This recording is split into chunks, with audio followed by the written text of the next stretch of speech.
Hi hello എല്ലാവർക്കും നമസ്കാരം. That's ഇറ്റിൻ്റെ പുതിയൊരു വീഡിയോയിലേക്ക് നിങ്ങൾക്ക് എല്ലാവർക്കും സ്വാഗതം. എന്തൊക്കെയുണ്ട് വിശേഷം? നിങ്ങളെല്ലാവരും സേഫായിട്ടൊക്കെ ഇരിക്കുകയാണെന്ന് ഞാൻ വിശ്വസിക്കുന്നു. എല്ലായിടത്തും ഭയങ്കര മഴയും കാര്യങ്ങളൊക്കെയാണ്. അപ്പോൾ എല്ലാവരും സേഫായിട്ട് ഇരിക്കുകയാണെന്ന് ഞാൻ കരുതുകയാണ്. ഞാനിവിടെ സേഫായിട്ടൊക്കെ ഇരിക്കുന്നു. കുഞ്ഞിനെയൊക്കെ സ്കൂളിൽ വിട്ടിട്ട് ഞാനിവിടെ നിങ്ങളുമായിട്ട് കുറച്ച് നേരം സംസാരിക്കാൻ വേണ്ടിയിട്ട് വന്നതാണ്. കുറേ ദിവസങ്ങളായിട്ട് ഞാനിങ്ങനെ ആഗ്രഹിക്കുകയാണ് നിങ്ങളോട് കുറച്ച് കാര്യങ്ങളൊക്കെ പറയണമെന്ന്. നമ്മുടെ വീഡിയോസ് കാണുന്നവർക്കറിയായിരിക്കും, നമ്മളിങ്ങനെ ഇരുന്ന് സംസാരിക്കുന്ന വീഡിയോസൊന്നും വളരെ കുറവാണ് ചാനലിട്ടിട്ടുള്ളത്. അല്ലെ തന്നെ വളരെ കുറച്ച് വീഡിയോസേ ഉള്ളൂ. ഉള്ളതിലുള്ളതൊക്കെ എവിടെയെങ്കിലുമൊക്കെ പോകുന്നതോ എന്തെങ്കിലുമൊക്കെ കുട്ടി കുട്ടി കാര്യങ്ങളൊക്കെ. അപ്പം ഞാൻ നിങ്ങളോടൊന്ന് ഇരുന്ന് സംസാരിക്കാമല്ലോ എന്ന് വിചാരിച്ച് വന്നതാണ്. തംബ്നെയിൽ കണ്ടപ്പോൾ തന്നെ കാര്യം മനസ്സിലായി കാണുമായിരിക്കും. എൻ്റെ ഒരു പ്രഗ്നൻസി ടൈമിൽ ഞാൻ അനുഭവിച്ചിട്ടുള്ള കാര്യങ്ങളും എൻ്റെ ഡെലിവറി സ്റ്റോറിയൊക്കെയാണ് ഞാൻ നിങ്ങളായിട്ട് ഷെയർ ചെയ്യാനായിട്ട് ഉദ്ദേശിക്കുന്നത്. ഓരോ അമ്മയോടും ചെന്നിട്ട് നിങ്ങളുടെ പ്രഗ്നൻസി സ്റ്റോറി ചോദിച്ചാലോ ഡെലിവറി സ്റ്റോറി ചോദിച്ചാലോ എല്ലാവരുടെയും വ്യത്യസ്തമായിട്ടുള്ള അനുഭവങ്ങളായിരിക്കും. അപ്പം അത്തരത്തിലുള്ളൊരു വ്യത്യസ്തമായിട്ടുള്ള അനുഭവത്തിലൂടെ കടന്നു പോയിട്ടുള്ള ആളാണ് ഞാനും. അപ്പോൾ എൻ്റെ കുറച്ച് അനുഭവങ്ങളാണ് നിങ്ങളുമായിട്ട് പങ്കുവയ്ക്കാനായിട്ട് പോകുന്നത്. ഇനി ഇപ്പം എന്തിനാണ് ഞാനിത് വന്ന് പറയുന്നതെന്ന് നിങ്ങൾ ആരെങ്കിലും വിചാരിക്കുന്നുണ്ടെങ്കിൽ, ഇത് ജൂലൈ മാസമാണ്. ഇത് ജൂലൈ മാസം ഇന്ന് 19-ാം തീയതിയാണ്. 19ആണോ 18ആണോ? 19ഓ 18ഓ. ഇന്ന് ജൂലൈ മാസമാണ്. ഈ മാസം 27-ാം തീയതിയാണ് എൻ്റെ കുഞ്ഞിൻ്റെ പിറന്നാൾ. അപ്പോൾ ഞാൻ വിചാരിച്ചു ഏറ്റവും ഉചിതമായിട്ടുള്ള സമയം ഇതാണ് അല്ലേ, ഇങ്ങനെയുള്ളൊരു സ്റ്റോറി നിങ്ങളുമായിട്ട് പങ്കുവയ്ക്കാനായിട്ടുള്ള ഏറ്റവും അനുയോജ്യമായിട്ടുള്ള ടൈം ഇതാണെന്ന് എനിക്ക് ആ ഒരു ബോധോദയം അല്ലെങ്കിൽ ആ ഒരു തോന്നലുണ്ടായപ്പോഴാണ് നിങ്ങളുമായിട്ട് സംസാരിക്കാനായിട്ട് ഞാൻ വന്നത്. അപ്പോൾ ഈ ജൂലൈ 27-ാം തീയതി അവന് കൊച്ചു സർപ്രൈസുകളൊക്കെ ഞങ്ങൾ പ്ലാൻ ചെയ്യുന്നുണ്ട്. അപ്പോൾ അതിൻ്റെ ഭാഗമായിട്ടുള്ള വീഡിയോസ് എന്താണെങ്കിലും ചാനലിൽ വരും. അതിന് മുന്നോടിയായിട്ട് എൻ്റെ ഒരു പ്രഗ്നൻസി സ്റ്റോറി കൂടി നിങ്ങളുമായിട്ട് ഷെയർ ചെയ്യാമെന്ന് വിചാരിച്ചു. ഇനി ഒരു കുറേ വർഷങ്ങൾക്ക് ശേഷം ഇതൊരു ട്രഷറായിട്ട് എൻ്റെ ഈ ചാനലിൽ ഇങ്ങനെ കിടക്കുന്നോളുമല്ലോ എന്നുകൂടെ ഞാൻ വിചാരിച്ചിട്ടാണ് ഇപ്പോൾ നിങ്ങളുമായിട്ട് ഇങ്ങനെ ഞാൻ സംസാരിക്കുന്നത്. അപ്പോൾ ഇനി അധികം സംസാരിച്ച് ബോറടിപ്പിക്കുന്നില്ല, നമുക്ക് കാര്യത്തിലേക്ക് പോകാം.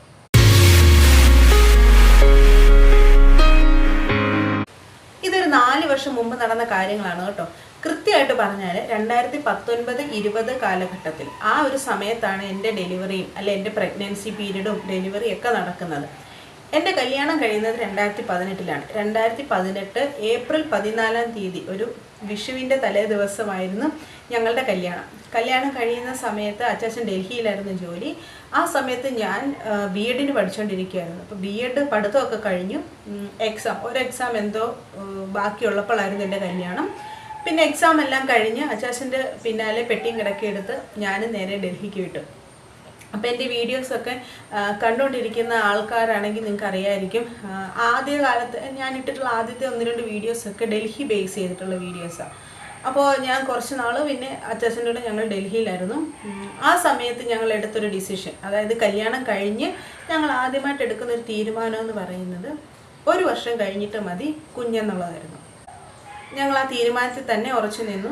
ഏകദേശം 1.5 വർഷം കഴിഞ്ഞിട്ടാണ് ഞങ്ങൾ കുഞ്ഞിന് വേണ്ടിയിട്ടുള്ള ശ്രമങ്ങളൊക്കെ നടത്തി തുടങ്ങിയത്.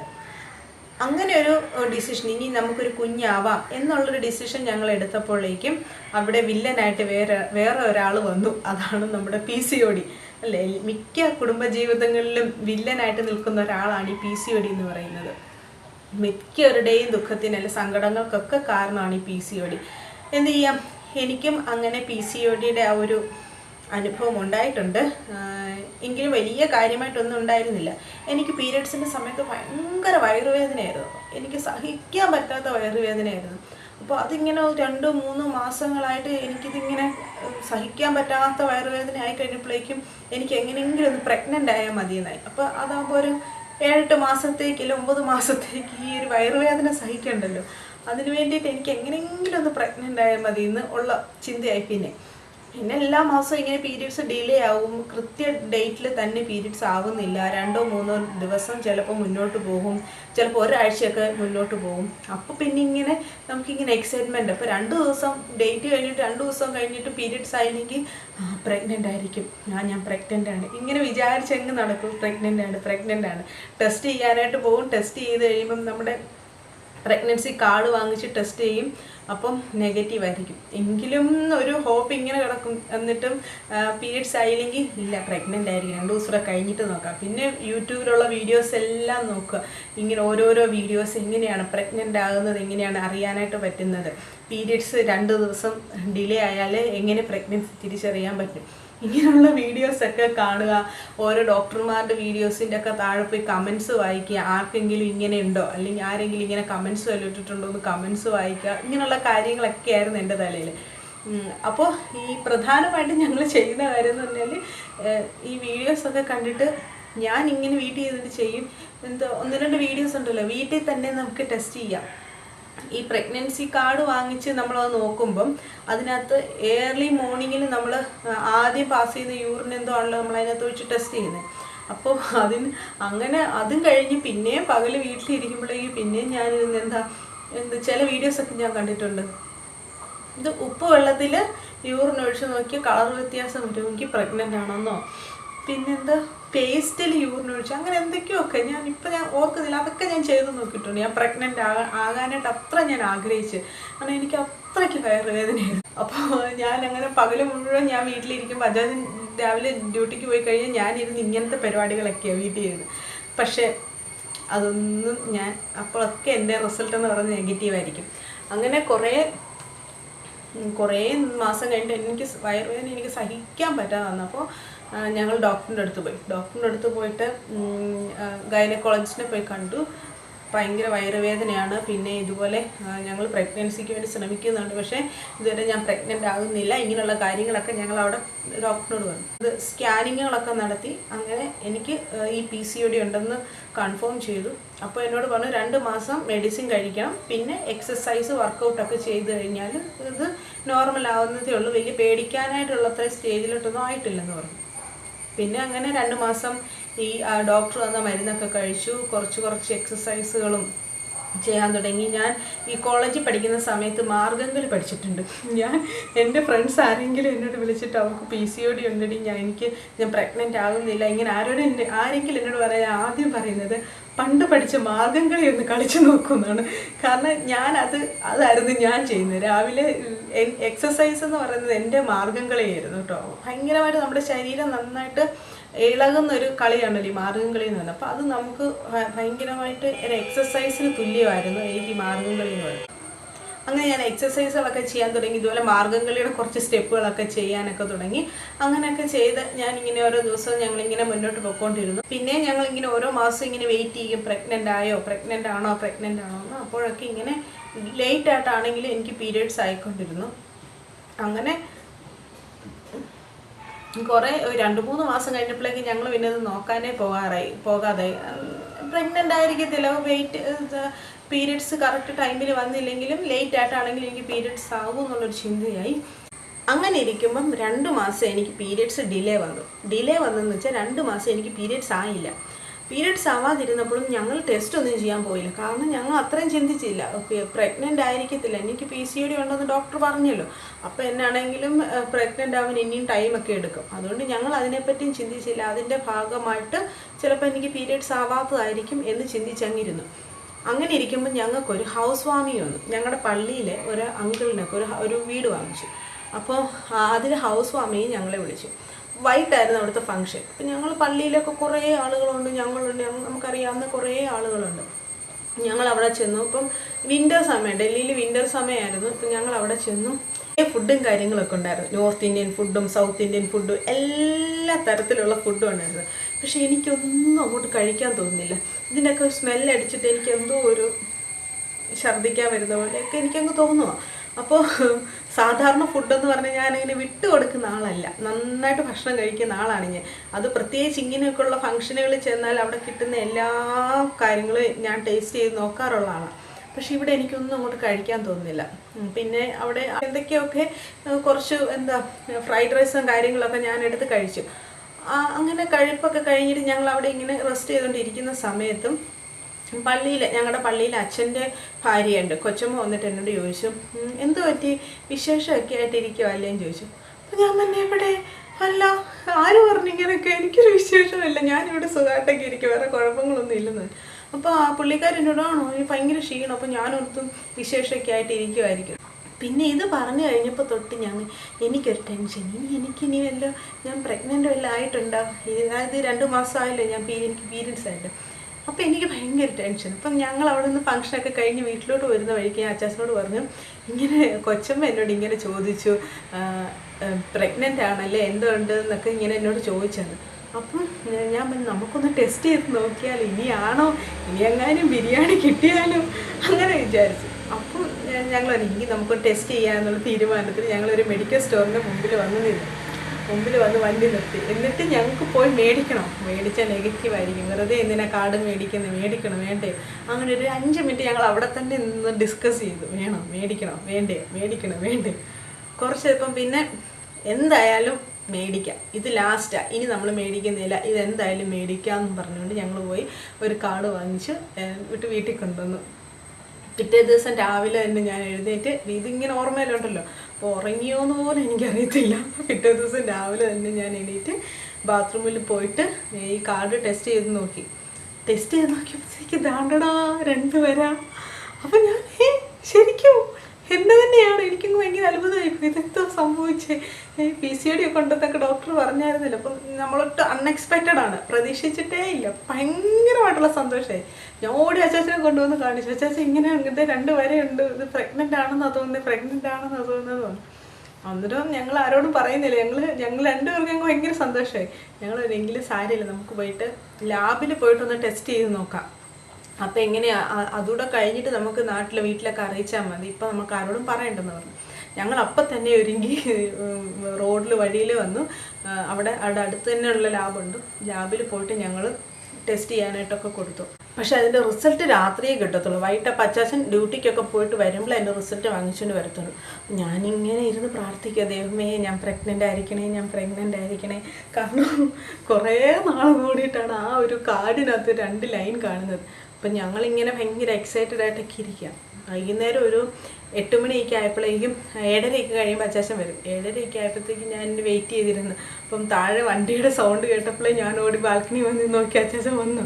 അപ്പം അച്ചാച്ചൻ വരുന്നതൊക്കെ കണ്ട് ഞാനിങ്ങനെ ഇരിക്കുമോ, ദൈവമേ എന്തായിരിക്കും റിസൾട്ടെന്ന്. അപ്പോൾ കയറി വന്നു പുള്ളി അങ്ങ് ഭയങ്കര സങ്കടപ്പെട്ടിട്ടൊക്കെ ഉള്ള രീതിയിൽ, അതൊരു സന്തോഷമൊന്നും ഇല്ലാത്ത രീതിയിൽ ഇങ്ങനെ കയറി വന്നു. അപ്പോഴത്തേക്ക് എനിക്ക് മനസ്സിലാവും നെഗറ്റീവാണ്, വെറുതെ അത്ര ആഗ്രഹിച്ചിരിക്കണ്ടായിരുന്നു, നെഗറ്റീവാണെന്നാണ് തോന്നുന്നതെന്ന് എനിക്കപ്പോൾ തോന്നി. കയറി വന്നു അച്ചാച്ചൻ, സാരമില്ലടി എന്നൊക്കെ എനിക്കുന്നത്, കുഴപ്പമില്ലടി, നമ്മളെപ്പോഴും നമ്മൾ വിചാരിക്കുന്നതിലായിരിക്കത്തില്ലല്ലോ ഇങ്ങനെയൊക്കെ പറഞ്ഞിട്ട് ആ റിസൾട്ട് ഇങ്ങനെ എനിക്ക് തന്നു. അപ്പം ഞാൻ ഇതിപ്പോൾ എന്തോ കാണാനാണെന്ന് പറഞ്ഞിട്ട് അത് ഞാൻ തുറന്നു നോക്കിയപ്പോഴേക്കും പോസിറ്റീവ്. അയ്യോ, അച്ചാച്ചൻ വെറുതെ എന്നെ പറ്റിക്കാൻ വേണ്ടി പറഞ്ഞ, എൻ്റെ ദൈവമേ എനിക്കറിയത്തില്ല അപ്പം നമുക്കുണ്ടായ ഒരു സന്തോഷം എന്ന് പറഞ്ഞാൽ അത് പോസിറ്റീവ് എന്ന് എഴുതി കാണിച്ചേക്കുന്നു. അപ്പം തന്നെ ഞാൻ വീട്ടിലോട്ട് മമ്മിയാണെങ്കിൽ കുറേ നാളുകളായിട്ട് വിളിക്കുമ്പോൾ എന്ന് ചോദിക്കും, എന്തുകൊണ്ട് വിശേഷമൊന്നുമില്ല. വിശേഷമൊന്നും ഇല്ലേ അങ്ങനെ ചോദിക്കും. അപ്പോൾ ഇന്ന് വൈകിട്ട് ഞാൻ മമ്മിയെ വീട്ടിലോട്ട് ഫോണൊക്കെ വിളിച്ചിട്ടൊക്കെ ഇരിക്കുമായിരുന്നു. പിന്നെ ഞാൻ രണ്ടാമത് വിളിച്ച മമ്മി ചോദിച്ചു, എന്തുകൊണ്ട് വിശേഷം? ഞാൻ വിശേഷമൊക്കെ ഉണ്ട്. അത് കേട്ടതേ മമ്മിക്കും അങ്ങ് സന്തോഷമായി. പിന്നെ എല്ലാവർക്കും അങ്ങ് സന്തോഷമായി, എല്ലാവരും അങ്ങോട്ടും ഇങ്ങോട്ടും വിളിയും പറിച്ച് കഴിക്കുകയായി. പിന്നെ ഞങ്ങൾ അവിടെ അടുത്ത് തന്നെ ഹോസ്പിറ്റലിൽ പോയി ഗൈനക്കോളജിസ്റ്റിനെ കണ്ടു. അപ്പോൾ അതുവരെ എനിക്ക് യാതൊരു പ്രശ്നങ്ങളും ഇല്ല, ക്ഷീണമില്ല. ഇപ്പോൾ 2 മാസത്തോളമായി ഞാൻ പ്രഗ്നൻ്റ് ആയിട്ട്, 2 മാസം എങ്ങാണ്ടായിട്ടുണ്ട്. പക്ഷേ എനിക്ക് ആ 2 മാസമാകുമ്പോൾ ഈ വോമിറ്റിങ്ങോ പ്രശ്നങ്ങളോ യാതൊരു ക്ഷീണങ്ങളോ, ഞാൻ പ്രഗ്നൻ്റ് ആണെന്ന് എനിക്ക് അങ്ങനത്തെ ബുദ്ധിമുട്ടുകളൊന്നും ഉണ്ടായിട്ടില്ല. അപ്പോൾ പിറ്റേ ദിവസം തന്നെ ഞങ്ങൾ ഡോക്ടറിനെ പോയി കണ്ടു. ഡോക്ടർ ഞങ്ങൾക്ക് അയൺ ടാബ്ലറ്റ്, കാൽസ്യത്തിൻ്റെ ഒക്കെ ടാബ്ലറ്റൊക്കെ തന്നു. അതങ്ങോട്ട് കഴിച്ചു. അന്ന് മുതൽ ഞാൻ ബെഡേലായി. പിന്നെ എനിക്കറിയത്തില്ല, എനിക്ക് ഭയങ്കര ക്ഷീണം, എനിക്കൊന്നും കഴിക്കാൻ പറ്റുന്നില്ല, എനിക്ക് ഛർദിലെന്ന് പറഞ്ഞാൽ എനിക്കറിയത്തില്ല ഞാൻ എന്തൊക്കെയാണ്.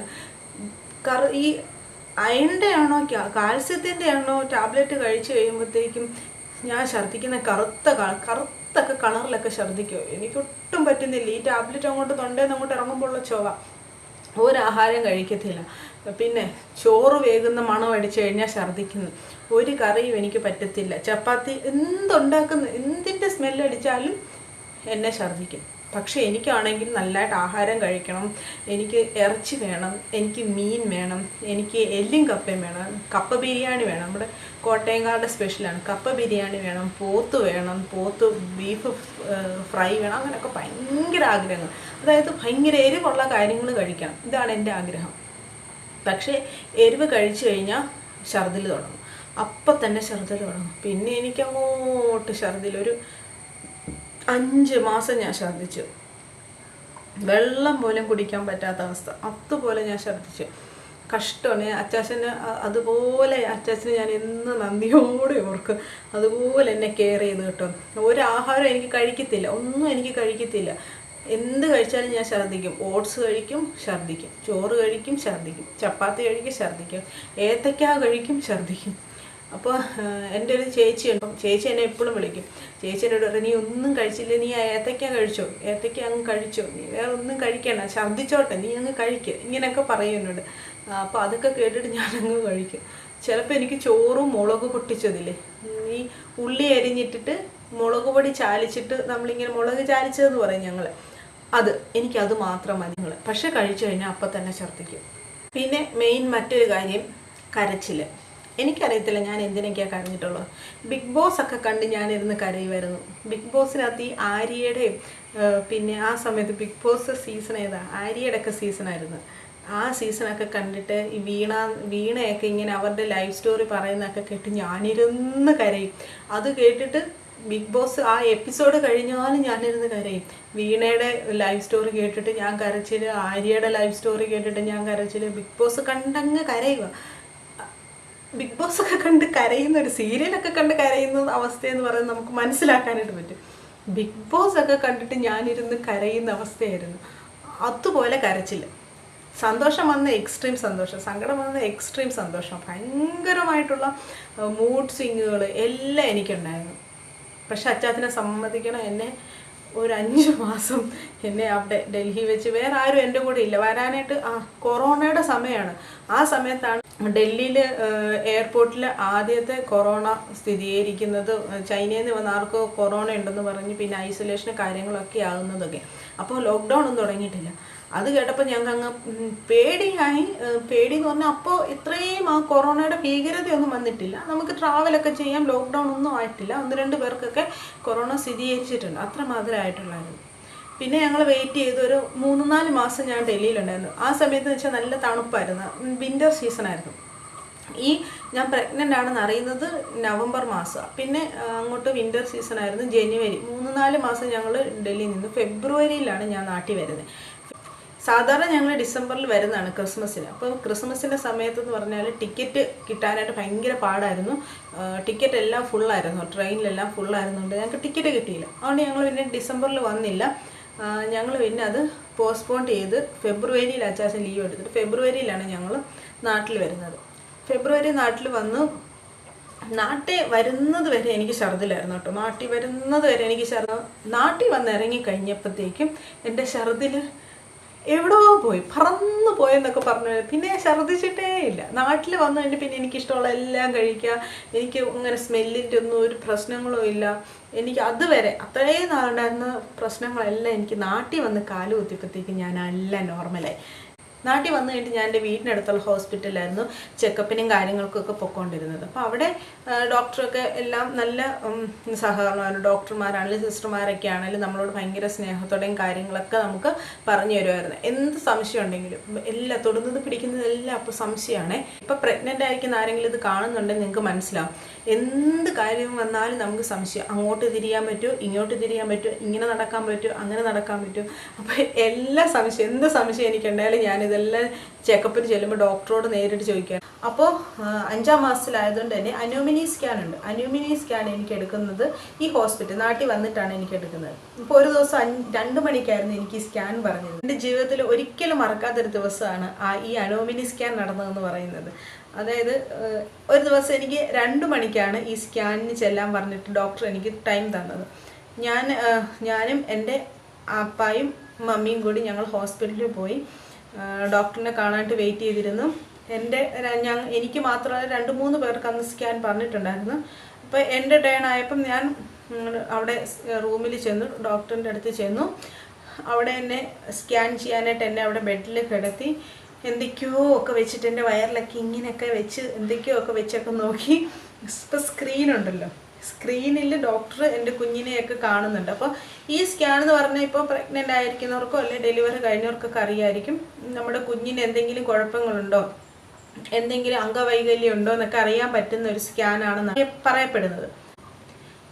എൻ്റെ ഈ സ്കാൻ നടക്കുമ്പോൾ എനിക്ക് ഭയങ്കര ടെൻഷനായിരുന്നു. ഭയങ്കര ടെൻഷൻ എന്ന് പറഞ്ഞാൽ നമുക്കറിയത്തില്ല, നമുക്ക് പ്രഗ്നൻ്റ് ആയിരിക്കാൻ ഭയങ്കരമായിട്ടുള്ള തോന്നലുകളുണ്ടല്ലോ. എൻ്റെ കുഞ്ഞിന് എന്തെങ്കിലും പ്രശ്നം കാണും, എൻ്റെ കുഞ്ഞിന് എന്തെങ്കിലുമൊക്കെ കുഴപ്പങ്ങളുണ്ടായിരിക്കും, ഒന്നും നമുക്കറിയത്തില്ല. നമ്മുടെ വയറ്റിനുള്ളിൽ കിടക്കുന്ന ആളല്ലേ, നമ്മൾ കാണുന്നില്ലല്ലോ. അപ്പം നമുക്കറിയില്ലല്ലോ എങ്ങനത്തെ അവസ്ഥയിലാണ് ആളവിടെ ഉള്ളതെന്ന്. അപ്പോൾ എനിക്കങ്ങ് ഭയങ്കര ടെൻഷനായിരുന്നു അവിടെ കിടക്കുന്നത്. അപ്പോൾ ഡോക്ടർ ഇങ്ങനെ നോക്കുന്നു, ചില സമയം ചിലയിടത്തൊക്കെ കുറച്ചുകൂടെ പ്രസ് ചെയ്ത് നോക്കുന്നു, ചിലയിടത്തൊക്കെ വരുമ്പോഴത്തേക്ക് 2-3 വട്ടമൊക്കെ ഇങ്ങനെ ഡോക്ടറുടെ കയ്യിലുള്ള മെഷീൻ, എനിക്ക് എൻ്റെ ഒന്നും പേരറിയില്ല കേട്ടോ, അതൊക്കെ ഇങ്ങനെയൊക്കെ വെച്ചൊക്കെ നോക്കുന്നു. അപ്പോൾ എനിക്കങ്ങ് ടെൻഷൻ കൂടി. ദൈവമേ എന്തെങ്കിലും പ്രശ്നമുണ്ടോ, ഇനി ഈ ഭാഗത്ത് എന്തെങ്കിലും പ്രശ്നമുണ്ടോ, ഡോക്ടർ എവിടെയെങ്കിലും ഒരു 2 മിനിറ്റ് ഒന്ന് ഹോൾഡ് ചെയ്ത് കഴിഞ്ഞാൽ ദൈവമേ അവിടെ എന്തെങ്കിലും പ്രശ്നമാണോ, ഇങ്ങനെയൊക്കെ അങ്ങ് ചിന്തിക്കാൻ തുടങ്ങി. എൻ്റെ ടെൻഷൻ ഡോക്ടറിന് നന്നായിട്ട് മനസ്സിലായെന്ന് തോന്നുന്നു കേട്ടോ. എന്താണെങ്കിലും ഡോക്ടറിൻ്റെ ആ ഒരു എക്സാമിനേഷനൊക്കെ കഴിഞ്ഞപ്പോഴേക്കും ഡോക്ടർ എന്നെ വിളിച്ചിട്ട് സ്ക്രീൻ കാണിച്ചു. എൻ്റെ അടുത്തോട്ട് ഇങ്ങനെ സ്ക്രീൻ തിരിച്ചു വിളിച്ചു. അയ്യോ, എനിക്കത് ഇപ്പോഴും ഓർക്കുമ്പോൾ ഇങ്ങനെ ഭയങ്കര ഒരു തണുപ്പ് ഉള്ളിൽ അനുഭവപ്പെടും. എനിക്കറിയത്തില്ല അതെങ്ങനെ എന്താണ്. ഇത്രയും വർഷമായിട്ട് ഇപ്പോഴും എനിക്ക് നല്ല ഓർമ്മയാണ് ആ ഒരു സീനെന്ന് പറയുന്നത്. സ്ക്രീൻ എന്നെ കാണിച്ചു, എന്നിട്ട് എന്നെ ആ വയറ്റിനകത്ത് കുഞ്ഞ് കിടക്കുന്ന ആ രൂപം എന്നെ കാണിച്ചു. അപ്പം എനിക്ക് കുഞ്ഞ് കൈ ഇങ്ങനെ ചുരുട്ടി പിടിച്ചിരിക്കുന്നു. അപ്പം എന്നെ കാണിച്ചു, ഇതാണ് കുഞ്ഞ് കൈ, വിരലുകളെല്ലാം ഡോക്ടർ ഇങ്ങനെ എന്നെ കാണിച്ചു. 5 വിരലുകളുണ്ട്, ഇതാണ് കാലിൽ 5 വിരലുകളുണ്ട്, 2 കാല്, ഇത് രണ്ടും. അപ്പോൾ കാലൊക്കെ ഇങ്ങനെ ആളിങ്ങനെ ഒരു കാലിൻ്റെ മുകളിൽ ഒരു കാലൊക്കെ വെച്ച് ഇങ്ങനെ മടക്കി ഇങ്ങനെ കിടക്കുക. എന്നിട്ട് എന്നെ കാണിച്ചൊരു കാര്യമാണ് ഹാർട്ട്. അയ്യോ, എനിക്കറിയത്തില്ല, എനിക്കത് എങ്ങനെ പറയണമെന്ന് അറിയത്തില്ല. ആ ഹാർട്ട് അതിങ്ങനെ മിടിക്കുന്ന ഹൃദയം എന്നെ കാണിച്ചത്. ഇതാണ് കുഞ്ഞിൻ്റെ ഹാർട്ട് എന്ന് പറഞ്ഞിട്ട് അതിങ്ങനെ മിടിക്കുക. അപ്പോൾ ഹാർട്ടെന്ന് പറയുന്നത് നമ്മൾ സ്കൂളിൽ പഠിച്ചിട്ടുണ്ട്, ആ ഹാർട്ടിൻ്റെ രൂപമോ അല്ലെ ഷേപ്പോ ഒക്കെ പഠിച്ചിട്ടുണ്ടെങ്കിലും ഹാർട്ടെന്ന് പറയുമ്പോൾ നമ്മുടെ മനസ്സിലെപ്പോഴും ഇതാ ഇങ്ങനത്തെ ഒരു ഷേപ്പല്ലേ വരുന്നത്. ഇത് എനിക്ക് ഈ ഒരു ഹാർട്ട് എടുത്ത് ഞാൻ പെട്ടെന്ന് അവിടെ ചെന്നത്. മറ്റേ 8ാം ക്ലാസ്സിലെ ബയോളജിയുടെ ടെക്സ്റ്റിനകത്തോട്ടാണ് ചെന്നത്. ആ കുഞ്ഞ് ഹാർട്ട്, ഒരു കുഞ്ഞ് ഹൃദയം എനിക്ക് കണ്ട് എനിക്കൊക്കെ ഭയങ്കര സന്തോഷമായിരുന്നു. ഹോസ്പിറ്റലിൽ ഞാൻ ടെസ്റ്റൊക്കെ കഴിഞ്ഞിട്ട് ഞാൻ ഇറങ്ങിയ ഉടനെ ഞാൻ എൻ്റെ പപ്പായുടെ മമ്മിയുടെ തോന്നുന്നു, ഞാൻ കുഞ്ഞ് ഹൃദയം കണ്ടു, കുഞ്ഞിൻ്റെ ഹൃദയം കണ്ടു. ഡോക്ടർ എന്നെ കുഞ്ഞിനെ കാണിച്ചു. ഒരാഴ്ച എൻ്റെ അടച്ചിട്ടില്ല, അങ്ങനെ തന്നെ പറയാം. ഇത് തന്നെയായിരുന്നു എനിക്ക് പറയാനുണ്ടായിരുന്നു. കുഞ്ഞിൻ്റെ ഹൃദയം കണ്ടു, കുഞ്ഞിൻ്റെ ഹൃദയം ഇങ്ങനെ ഇടിക്കുന്നത് കണ്ടു. അപ്പോൾ അതെനിക്ക് എൻ്റെ ജീവിതത്തിൽ ഒരിക്കലും മറക്കാൻ പറ്റാത്ത ഒരു അനുഭവമായിരുന്നു. പിന്നെ ഇങ്ങോട്ട് വരുന്ന ഓരോരോ സ്കാനുകളും കാര്യങ്ങളും എല്ലാം കഴിഞ്ഞ് ഡോക്ടർ ഡേറ്റൊക്കെ പറഞ്ഞു. ഓഗസ്റ്റ് 2020 ഓഗസ്റ്റ് 3-ാം തീയതിയായിരുന്നു എനിക്ക് ഡേറ്റ് പറഞ്ഞിരുന്നത്. പക്ഷേ അതിന് മുമ്പേ ആശാൻ ചതിച്ചു. ജൂലൈ 27-ാം തീയതി തന്നെ പുള്ളി ഇനി പോന്നു. അപ്പോൾ അതിൻ്റെ കഥകളൊക്കെ ഞാൻ ഇനി അടുത്ത വീഡിയോയിൽ അടുത്ത പാർട്ടിൽ പറയാം. അപ്പോൾ അതും കുറച്ച് ഇൻട്രസ്റ്റിംഗ് ആയിട്ടുള്ള കുറച്ച് കാര്യങ്ങൾ അതിന് മുമ്പൊക്കെ സംഭവിക്കുന്നുണ്ട്. അപ്പോൾ അതൊക്കെ വെച്ചിട്ട് ഞാൻ അടുത്ത പാർട്ട് 2-ൽ ഞാൻ പറയുന്നതായിരിക്കും. ഇപ്പോൾ ഒരു 5-ാം മാസത്തെ സ്കാനിങ് കഴിഞ്ഞു. പിന്നുള്ളൊരു 7 മാസം വലിയ പ്രശ്നങ്ങളൊന്നുമില്ല. 7-ാം മാസത്തിലെ സ്കാനാണ്, അതിനും വലിയ പ്രശ്നങ്ങളൊന്നുമില്ല. കുഞ്ഞിൻ്റെ ഹാർട്ട് ബീറ്റൊക്കെ നോർമലാണ്. ബാക്കി കാര്യങ്ങളെല്ലാം നോർമലായിട്ട് ഞാനിങ്ങനെ ആഹാരമൊക്കെ കഴിച്ച് ഇഷ്ടമുള്ള കാര്യങ്ങളൊക്കെ കഴിച്ച്, കോവിഡ് ആണെങ്കിലും വലിയ പ്രശ്നമില്ല. അപ്പോഴേക്ക് ലോക്ക്ഡൗൺ ഒക്കെ ആയി, എങ്കിലും വലിയ പ്രശ്നങ്ങളൊന്നുമില്ല. വീട്ടിലെല്ലാവരും ഉണ്ട്, പപ്പായുണ്ട്, മമ്മിയുണ്ട്, അനിയനുണ്ട്, അമ്മച്ചിയുണ്ട്, പിന്നെ എൻ്റെ കസിൻസ് എപ്പോഴും വീട്ടിലുണ്ട്. അപ്പോൾ ഞങ്ങളെല്ലാവരും ഇങ്ങനെ കളിക്കുക, പകൽ മുഴുവൻ എന്തെങ്കിലും ചീട്ട് കളിക്കുക, ചെസ്സ് കളിക്കുക, അല്ലെങ്കിൽ സിനിമ കാണുക, ഇങ്ങനെ ഇഷ്ടമുള്ള ഭക്ഷണം കഴിക്കുക, ഇങ്ങനെ അടിച്ച് പൊളിച്ച് ഞങ്ങൾ ജീവിക്കുമായിരുന്നു. എന്നെ നാട്ടിൽ കൊണ്ട് വിട്ടിട്ട് ഒരു 10 ദിവസത്തെ ലീവായിരുന്നു അച്ചാച്ചനുണ്ടായിരുന്നത്. നാട്ടിൽ കൊണ്ട് വിട്ടിട്ട് ഫെബ്രുവരിയിൽ എന്നെ ലാസ്റ്റൊക്കെ ആയി ഞങ്ങൾ വന്നപ്പോൾ മാർച്ച് ഫസ്റ്റ് വീക്ക് അച്ചാച്ചൻ ഡൽഹിക്ക് തിരിച്ചു പോയി. അച്ചാച്ചൻ ഡൽഹി ചെന്നു. ഒരാഴ്ച ജോലിക്ക് പോയപ്പോഴേക്ക് ലോക്ക്ഡൗൺ ആയി. പിന്നെ ഡൽഹി എല്ലായിടത്തും ലോക്ക്ഡൗൺ ആയി. ഇന്ത്യ മുഴുവൻ ലോക്ക്ഡൗൺ ആയിരുന്നു. പിന്നെ അച്ചാച്ചന് ജോലിക്ക് പോകാൻ പറ്റാതായി. വീട്ടിൽ തന്നെയായിരുന്നു, വർക്ക് ഫ്രം ഹോം ആയിരുന്നു. അപ്പോൾ ജോലിക്ക് പോകാതെ പറ്റാതായി. അച്ചാച്ചൻ വീട്ടിൽ പോസ്റ്റ് അടിച്ചിരിക്കുന്നു. ഞാനും അച്ചാച്ചനും എൻ്റെ അനിയനും ഒക്കെ ഞങ്ങൾ ഫോണിൽ ഓൺലൈനായിട്ട് ലൂഡോ കളിക്കുന്നു. ഇങ്ങനത്തെ പരിപാടികളൊക്കെ ആയിട്ടൊരു 7-8 മാസം ഞങ്ങളിങ്ങനെ ഹാപ്പി ആയിട്ട് പോയി. കൊറോണയും കോവിഡിൻ്റെ പ്രശ്നങ്ങളൊന്നും ഞങ്ങളങ്ങനെ അലർട്ട് ചെയ്തേ ഇല്ല. എന്നെ അലർട്ട് ചെയ്യില്ല കേട്ടോ. എനിക്ക് അങ്ങനത്തെ ടെൻഷനുകളൊന്നും ഉണ്ടായിട്ടില്ല. കാരണം എല്ലാവരും വീട്ടിലുള്ളതുകൊണ്ട് തന്നെ എനിക്ക് അങ്ങനത്തെ യാതൊരു ബുദ്ധിമുട്ടുകളോ വിഷമങ്ങളോ സങ്കടങ്ങളോ ഒന്നും ഉണ്ടായില്ല. നല്ല ഹാപ്പി ആയിട്ടുള്ളൊരു 3-4-5 മാസമായിരുന്നു എനിക്ക് പിന്നെ അങ്ങോട്ടുണ്ടായിരുന്നത്. ഒരു 7-8 മാസം വരെ. അത് കഴിഞ്ഞിട്ടുള്ള കഥകളൊക്കെ ഞാൻ ഇനി അടുത്ത പാർട്ടിൽ പറയുന്നതായിരിക്കും. അപ്പോൾ അടുത്ത പാർട്ടിന് വേണ്ടിയിട്ട് വെയിറ്റ് ചെയ്യുക. പിന്നെ വീഡിയോ ഇഷ്ടമായിട്ടുണ്ടെങ്കിൽ നിങ്ങൾ മറക്കാതെ സബ്സ്ക്രൈബ് ചെയ്യണം. പിന്നെ നിങ്ങളുടെ പ്രഗ്നൻസി അനുഭവങ്ങളിൽ ഞാൻ ഈ പോയതിനകത്ത് എന്തെങ്കിലുമൊക്കെ നിങ്ങൾക്ക് റിലേറ്റ് ചെയ്യാൻ പറ്റിയിട്ടുണ്ടെങ്കിൽ അതൊക്കെ ഒന്ന് കമൻറ്റിലൂടെ ഒന്ന് അറിയിക്കുകയും കൂടെ ചെയ്യുക. അപ്പോൾ നമുക്ക് പാർട്ട് 2 കാണാം. ബൈ.